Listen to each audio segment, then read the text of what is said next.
बागेश्वर जिले के मनकोट क्षेत्र के छाती गांव में बुधवार देर शाम एक दर्दनाक घटना सामने आई। गांव के पास जंगल में लगी आग बुझाने गई एक बुजुर्ग महिला की संदिग्ध परिस्थितियों में मौत हो गई, जिससे पूरे क्षेत्र में भय और आक्रोश का माहौल है। मृतका की पहचान छाती मनकोट निवासी 63 वर्षीय देवकी देवी पत्नी कृष्णानंद के रूप में हुई है। जानकारी के अनुसार देवकी देवी सायं करीब 6 बजे जंगल की आग बुझाने के लिए घर से निकली थी, लेकिन देर रात तक वापस नहीं लौटी। महिला के घर न पहुंचने पर परिजन और ग्रामीण चिंतित हो गए और उनकी तलाश शुरू की गई। इस दौरान ग्रामीणों ने महिला पर तेंदुए के हमले की आशंका जताई और इसकी सूचना प्रशासन को दी। सूचना मिलते ही राजस्व विभाग, वन विभाग और पुलिस की संयुक्त टीम ने ग्रामीणों के सहयोग से जंगल में सर्च ऑपरेशन चलाया। करीब आधी रात के बाद छाती मालता के जंगल से महिला का शव बरामद किया गया। शव मिलने के बाद गांव में अफरा तफरी और दहशत फैल गई। घटना को लेकर अलग अलग बयान सामने आ रही हैं।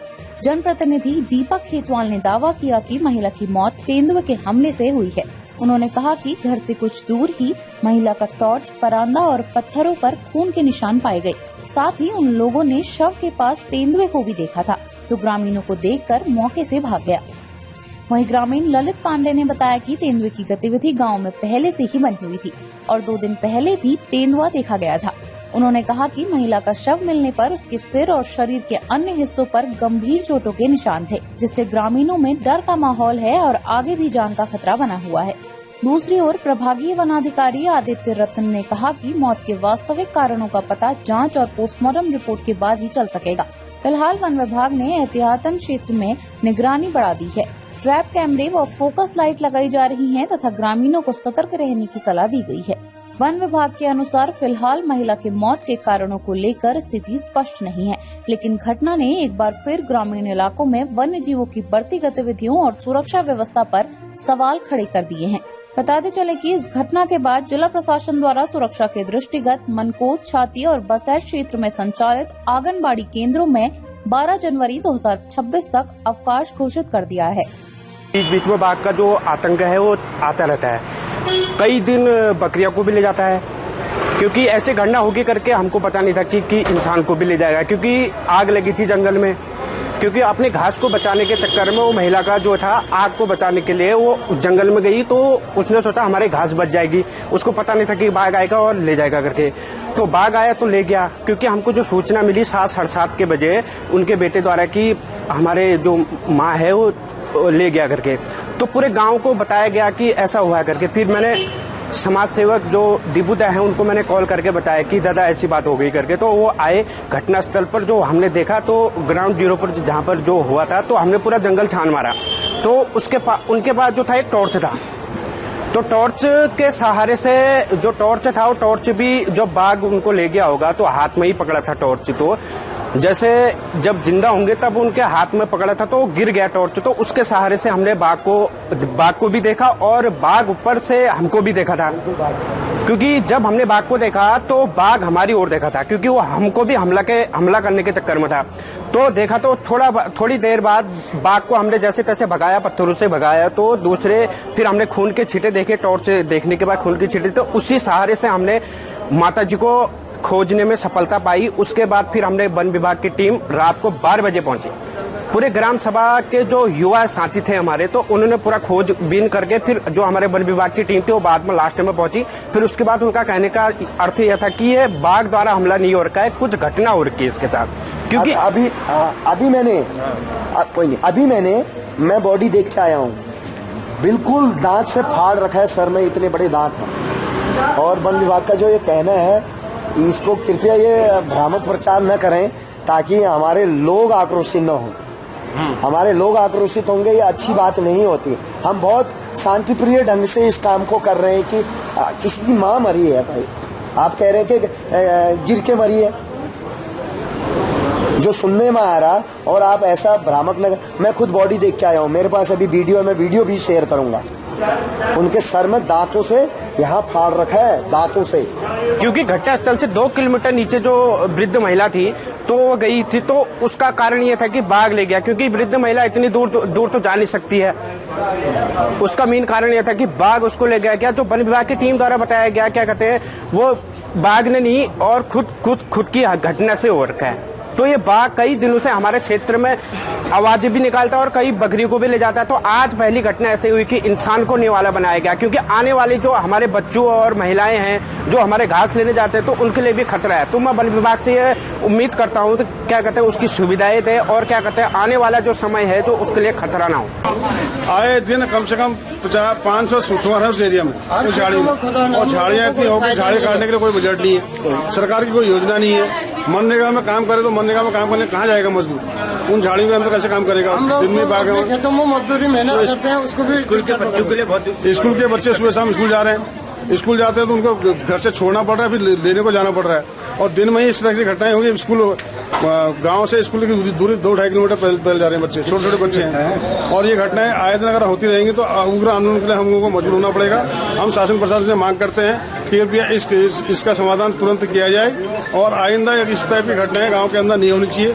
ये मेरे गांव की समस्या नहीं है, पंचकुराली है, छाती है, पूरे उत्तराखंड के सारे गाँव की समस्या है। इस समस्या का समाधान सरकार को, प्रशासन को अति शीघ्र करना चाहिए ताकि इस टाइप की घटनाएं दोबारा से बहुत सीमा नगाड़ित हों और ये बाघ के आतंक से और सुअर के आतंक से निजात दिलाई। कल लगभग मैं 8 बजे घर पहुंचा था, मुंह हाथ धोके जैसे ही खाना खा रहा था तो छाती से एक छोटे भाई है मेरे ललित का फोन आया कि दादा यहाँ पर गुलदार द्वारा एक महिला पर अटैक कर दिया गया है और महिला गायब है। उसी समय मैंने खाना ना छोड़ा, मैंने कहा सभी मेरे छोटे भाई लोग थे, मैंने कहा चलो उधर जाना है क्षेत्र में। मैं वहाँ पर पहुँचा तो वहाँ पर पहुँचने के बाद देखा कि वहाँ पर फिर हम उस घटनास्थल पर गए, उनके घर गए, वहाँ पर से कहाँ पर क्या हुआ। जो महिला हमारी देवकी देवी पत्नी कृष्णानंद जो छाती मनकोट के रहने वाले हैं, तो वो जो जंगल की आग है, वह जंगल की आग उनके घरों की ओर बढ़ रही थी और उनके घास के गज्जों के लूटे थे जो वहां तक पहुंच रही। तो देवकी देवी और उनका बेटा दयाल उस आग को बुझाने वहां जाते हैं, उस आग को बुझाते भी हैं वो अपने घास के लुट्टों के आसपास की। बुझाने के बाद माँ फिर दोबारा जाती है और कि देख कहीं मेरे लुट्टे आग के जल न जाए, क्योंकि वन विभाग के जंगल सारे धू धू कर जल रहे हैं, जिसका पूरा इल्जाम हमारे ग्रामीणों को दिया जा रहा। हम कह रहे हैं ठीक है आप हमारे ग्रामीणों को जेल भेज दीजिए, लेकिन आपके लोग आग लगाते पकड़े गए, सेवा समाप्ति उनकी भी होगी। जो आपका फुकान का कार्यक्रम चल रहा ना, ये इसको सक्सेस नहीं होने देंगे हम। तो हमारी देवकी देवी को फिर हमारे छाती मनकोट के हम 80-90 लड़के मैंने खुद स्वयं टीम बनाई। 3 या 4 लोग इनके वन विभाग के फॉरेस्ट गार्ड आए थे उधर, वो भी हमारे साथ थे, उनको भी दूसरी जगह टीमों में भेजा गया। जिस टीम में मैं खुद था वहां पर से कम 1.5 किलोमीटर नीचे था वो। 1.5 किलोमीटर नीचे जाके हमने देखा कि मुझे खुद दिखा, जब हमारे लोगों ने वहां से टॉर्च लगाया उनके चेहरे पे, वहां पर कुछ लाइट दिखी तो मुझे 3 रोशनियां दिखी। मैंने उनको बोला टॉर्च बंद कर दो। जैसे ही वो 3 रोशनियां, वहां पर से 2 रोशनी तो ऐसे नीचे को भाग गई, लेकिन 1 रोशनी वहीं पर रही। मैं खुद वहां पर गया, मैंने वो बाघ था, मैंने अपने आंखों से और हमारे साथी जो वहां पर थे अपने आंखों से उस बाघ को देखा गया है, मैंने देखा। तो वो 2 लाइट भागी क्यों? आज वन विभाग कह रहा है कि शायद गिर के मर सकती है। एक औरत गिरने के लिए अपने घर से इतने दूर क्यों जाएंगी? तो वहां पर जैसे ही हम गए, मैंने देखा, मैं खुद हम इतने डेंजर जोन में वहां पर पहुंचे। वहां पर जाके सारे ग्रामीणों ने हमने देखा कि वहां पर देवकी देवी जी का टॉर्च ऐसे मध्यम जला था और जो 2 लाइट थी वहां से नीचे को गई थी। फिर हमारे साथ के लड़के, हम राइट को चले गए तो हमने जो 10 लोगों की एक ग्रुप बनाया था, तो उन लोगों को हमने नीचे भेजा उसी गली में। तो वहां हमको खून के थक्के और उनका शॉल परांदा था, एक सर में बांधा था देवकी देवी जी का, वो दिख गया। थोड़ी देर बाद, लगभग 60-70 मीटर बाद उनको उसकी बॉडी मिल गई। वहां पर उनकी बॉडी मिली और ये बहुत बड़ी दुखद घटना है। हमारे मनकोट छाती में रोज बाघ दिख रहा है, या हमारे हर क्षेत्र में रोज बाघ दिख रहा है, तो वन विभाग कर क्या रहा? आप उस बाघ के लिए कुछ तो कर दीजिए। जब हमारे लोग मरेंगे उसके बाद ही आप कार्रवाई करेंगे। कल मेरे ग्राम सभा के अंतर्गत हमारे ग्रामीण लोगों को भालू दिखा, तो वन विभाग प्रूफ मांग रहा, भैया जंगल में घूमो ना, प्रूफ तुम दो हमको, हम तुमको सूचित कर रहे हैं कि हमारे वहां भालू दिखा है। उसी प्रकार हमारे पुरकोट ग्राम सभा में भालू दिखे हैं 3, एक भालू का परिवार दिखा है, वहां भी आप कह रहे हैं कि प्रूफ दे दो। आप भगाने खुद आ रहे हैं। तो ये बहुत दुखद घटना है हमारे क्षेत्र के लिए। हमारे जिला पंचायत क्षेत्र के अंतर्गत आता हमारा छाती मनकोट, उस एरिया में ये बहुत दुखद घटना है। अगर इसमें ढंग से कार्रवाई नहीं की जाती है, विभाग द्वारा ये भी कहा जा रहा है कि जहाँ जहाँ ऐसे गुंडार दिख रहे हैं या जो जंगली जानवर दिख रहे हैं उनके ट्रैप लगाए जा रहे हैं, लाइट लगाई जा रही है। कहाँ लगाई गई, आप बता दीजिए ना, कहाँ लगाई गई? जब आदमी को खाएगा उसी के बाद आप लाइट लगा देंगे। हमने भालू की शिकायत दे रखी आरए से, आपने क्या कार्रवाई की? हम ये कहना चाह रहे हैं, आज देवी जी इसकी शिकार हुई है, कल हमारे परिवार से भी, आप सबके परिवार से भी कोई इनका शिकार हो सकता है। तो इसमें ध्यान रखने का है सभी ने। और हम इतना चाहते हैं कि आप लोग हमें कॉपरेट। उनका एक बेटा जो दयाल है, वो दिमाग से बहुत तेज भी नहीं है, थोड़ा स्लो है। वो बेचारा इतना परेशान है, कल से रो रो के उसका बहुत बुरा हाल है। तो हम ये चाहते हैं कि इसमें कार्रवाई किया जाए। और हमारे छाती मनकोट में रोज बाघ दिख रहा है, उसमें आप लोग अपने स्तर से, वन विभाग क्या करता है। और अब जो ये आग लग रही है, आगजनी हो रही है, मैं पुनः कह रहा हूं, अगर कोई ग्रामीण आग लगाता है आप कार्रवाई कीजिए, लेकिन जो आपका फुकान का कार्यक्रम चल रहा है, जो आपके लोग आग लगा रहे हैं, अगर ये हुआ तो फिर ये बहुत गलत मैसेज जाएगा। कल रात में 9 बजे हम लोग को सूचना मिली कि ऐसा घटना हुआ है। हमने तभी टीम को वहां मोबिलाइज कर दिया। टीम वहां पे 30 मिनट के अंदर पहुंच गई हुई थी। एक जो बागेश्वर रेंज की टीम थी वो मजपूर बैजनाथ रेंज में गई हुई थी वहां पे जंगली बिल्ली को रेस्क्यू करने। तो वो फिर वहां से वो भी आई, साथ ही साथ गरखेत और बैजनाथ की 2 अलग अलग टीमें, तो टोटल 3 टीमें आई। तब तक वहां पे लोग पहुंच गए हुए थे शुरू में, जो यहाँ पे अवेलेबल थे। एसडीओ भी वहां पे पहुंच गई थी 30 मिनट के अंदर। जब सारी टीमें पहुंच गई हुई थी तो मैं भी वहां पे पहुंच के और कोशिश कर रहा था सर्च ऑपरेशन को एक तरह से मॉनिटर करने का। लेकिन जैसे ही मैं पहुंचा हुआ था तो वहां पे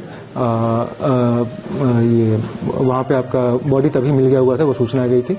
बॉडी जब आई हुई थी तो प्रथम दृष्टया जो था सर पे चोट लगा हुआ था काफी ज्यादा, और कहीं पे उस समय रात में, हालांकि स्पष्ट तरीके से बोलना सही नहीं रहेगा, लेकिन रात में सिर्फ सर में चोट लगा था, कहीं पे वो दिखा नहीं था और कोई कपड़ा वगैरह फटने का निशान नहीं आया था।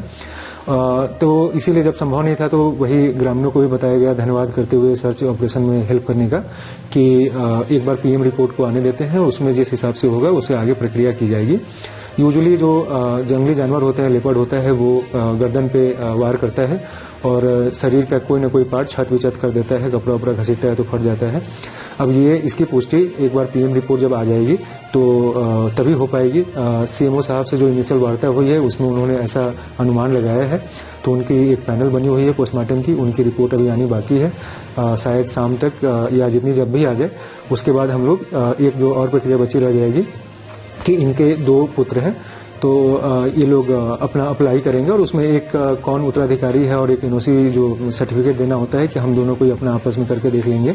तो जैसे अगर छोटा बच्चा अप्लाई कर रहा है तो बड़ा बच्चा अपना लिख के दे देगा कि हमें कोई आपत्ति नहीं है, या ऐसा करके जो भी है।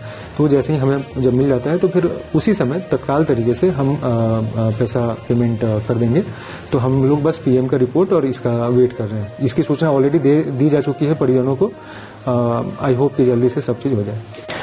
ये जिस तरह से अभी अनुमान किया जा रहा है, जिसमें बताया जा रहा है कि स्कल को पकड़ के फिर नीचे फेंका गया है, बाकी कोई उसमें कहीं पे चोट या वैसा नहीं आया हुआ है। तो इसीलिए पहले देखने से जो लगता है वो बोलना सही नहीं रहेगा। इसमें जब पीएम की फाइनल रिपोर्ट आ जाएगी तभी कुछ बोलना सही रहेगा।